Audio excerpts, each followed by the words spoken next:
Writers interview session में स्वागत है। और सबसे पहले आपको बताई कि आपने पैशनेट राइटिंग कंटेस्ट 2023 जो लेट्स राइट पब्लिकेशन हाउस ने कंडक्ट किए थे, उसमें आप 50 पैशनेट राइटर्स में एक हो। जी हाँ, आपको बहुत बहुत बधाई। और अब आपने अपनी एक बुक पब्लिश की है, आर्ट ऑफ इमोशंस। जी तो लेट्स राइट के साथ है आज हम लोग इंटरव्यू बेसिकली उसी बुक के लिए ही लेंगे। तो शुरू करें। जी पहले ये बताएं आपकी आपने राइटिंग कैसे शुरू की, मतलब ऐसा क्या इंस्पिरेशन आपका है जिससे राइटिंग पर कहीं तो कुछ हुआ होगा जिससे आपने स्टार्ट किया होगा। जी हुआ था। एक वियर्ड सा इंसिडेंट हुआ था मेरे साथ जब मैं 10th क्लास में थी, बोर्ड एग्जाम्स की प्रिपरेशन कर रही थी। तो मैं पहले से ही टॉपर स्टूडेंट रही हूँ, तो मैंने पढ़ाई तो कंप्लीट कर ही ली थी, 2-3 बार पढ़ लिया था। तो एग्जाम के पहले मैं फ्रस्ट्रेट हो गई पढ़ पढ़ के। तो मैंने तभी एक पोएट्री लिखी, अपनी पहली पोएट्री जो सब्जेक्ट्स के ऊपर मैंने लिखी थी, एक्चुअली फ्रस्ट्रेशन में आके लिखी थी। तो वहीं से राइटिंग मेरी शुरू हुई है। वो एक पोएट्री लिखी, मुझे अच्छा लगा कि अरे हाँ लिख सकते हो, फिर नेक्स्ट फिर नेक्स्ट फिर नेक्स्ट, बस ऐसे चलता गया। मतलब सच में ये बहुत ही अजूबा सा इंस्पिरेशन है। या मतलब खुद की पढ़ाई से फ्रस्ट्रेशन और उसको निकाला एक पोएम पे। पोएम में। क्या बात है। अच्छा, अब आप ये बताएं, जैसे कि आप जब ये राइटिंग लिखते हो तो आपका कुछ स्टाइल है, कुछ एक कॉमन स्टाइल है जिसपे आप जिस टॉपिक पे लिखना पसंद करते हो, या आपकी वर्सेटिलिटी आप सब में लिख सकते हो? क्या मतलब, कैसे स्टाइल क्या है नहीं, ऐसा आपका? कुछ पर्सनल स्टाइल नहीं है, क्योंकि बेसिकली पोएट्री इंस्पिरेशन से आती है। तो जब जहाँ से इंस्पिरेशन मिला, जो स्टाइल वहाँ पे फिट किया, दिल से निकलनी चाहिए बस आवाज। अगर हम किसी स्टाइल में उसको कैद कर देंगे ना, तो वो तो चीज मिनिमाइज हो जाएगी ना। क्या बात है। मतलब आपको जब भी ऐसा महसूस होता है कि कुछ भी टॉपिक जो आपको दिल को छू जाता है और आप सोचते हो कि नहीं अब लिखना जरूरी है, ऐसा होता है? हाँ। ओके। तो आपने ये बुक जो कंपाइल की है इसके बारे में बताया, आर्ट ऑफ इमोशन। क्या है ये बुक और इसमें कैसे आपने इसको प्रोसेस किया है? हाँ, एक्चुअली मैं बहुत पहले से चाहती थी कि जनरली क्या होती है, एंथोलॉजीज में पेमेंट की जाती है और वो लोग वही राइटर्स का पब्लिश होता है। बट मैं चाहती थी कि एक ऐसा बुक जिसमें राइटर्स सिलेक्ट किए जाए और जिसमें अच्छे राइटर्स को नया स्कोप मिले और उनको अवार्ड भी किया जाए उनके टैलेंट के लिए।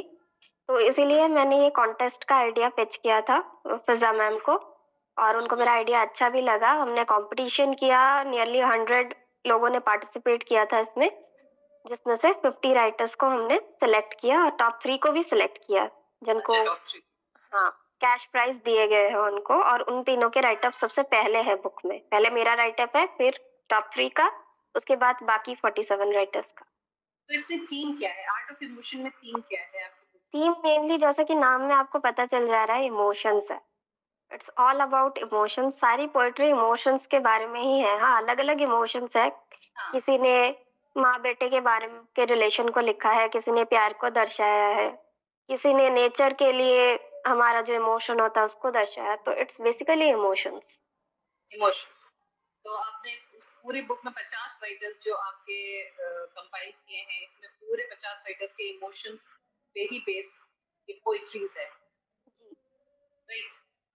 तो अब आप ये बताएं, जब आप क्योंकि 10th स्टैंडर्ड से लिख रही हैं, जैसा आपने बताया अपना एक्सपीरियंस, तो तब से हैं जब राइटिंग आप शुरू करते हैं, तो आप ये सोचते हैं कि आपके इस राइटिंग को किस तरह के मतलब रीडर्स को पढ़ना चाहिए? कोई स्पेसिफिक ऑडियंस है आपका?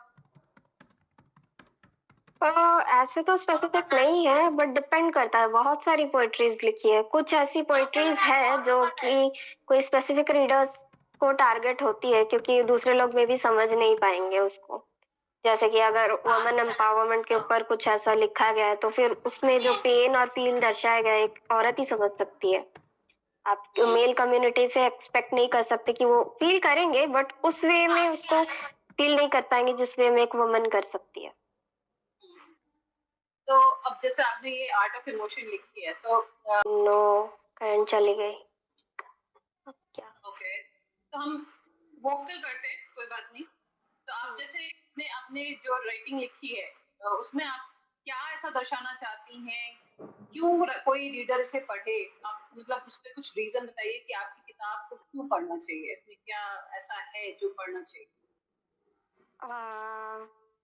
पढ़ने के बहुत सारे रीजंस होते हैं। देखिए, पहले तो मेन चीज़ है एंटरटेनमेंट। पोएट्री का बेसिक वही है, एंटरटेनमेंट।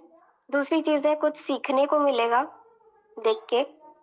सीखने को इन द सेंस लाइफ के बारे में कुछ सीखने को मिलेगा, कुछ रिलेटेबल भी मिलेगा। कुछ लोगों को ऐसा लगता है कि यार हमारी ही प्रॉब्लम्स है या हम ही ऐसा फील करते हैं, एंड दे शुड नो कि नहीं, सिर्फ आपकी नहीं है, कुछ और भी लोग हैं जो ऐसा फील करते हैं।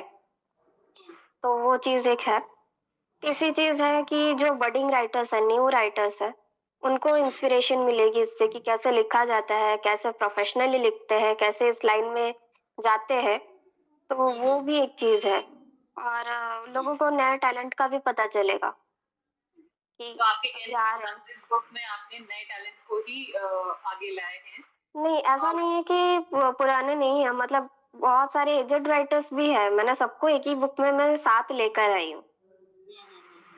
हाँ, तो बेसिकली है आपने टैलेंट, टैलेंट को पहचान मिलनी चाहिए। अच्छा, तो इस बुक को पढ़ने का जो आपने बताया रीजन वो ये है कि इसमें आप कुछ रिलेट करेंगे, कुछ सीखेंगे और कुछ एंटरटेनमेंट भी होगा, ऐसा कहना है।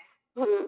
तो आपकी बुक के लिए अच्छी है, आपको बधाई है बहुत सारी, अगर ये बुक आगे बढ़े और लोग पढ़े भी इसे। एक लास्ट क्वेश्चन है आपसे कि आप ये बताइए कि आप जो आपकी टैलेंट आप जैसे खोजते हो और लोगों को, बडिंग राइटर्स को इकट्ठा करते हो, आप उनके लिए क्या मैसेज देना चाहते हो? वो किस तरह से अपने को रिफ्रेम करे कि वो आगे बढ़ सके और अच्छा लिख सके, या क्या उनको बेसिकली कुछ समझना चाहिए?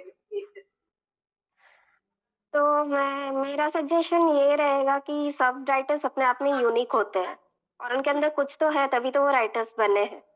हाँ, लेकिन जहाँ तक इम्प्रूवमेंट की बात है कि सीखना कभी मत छोड़ो।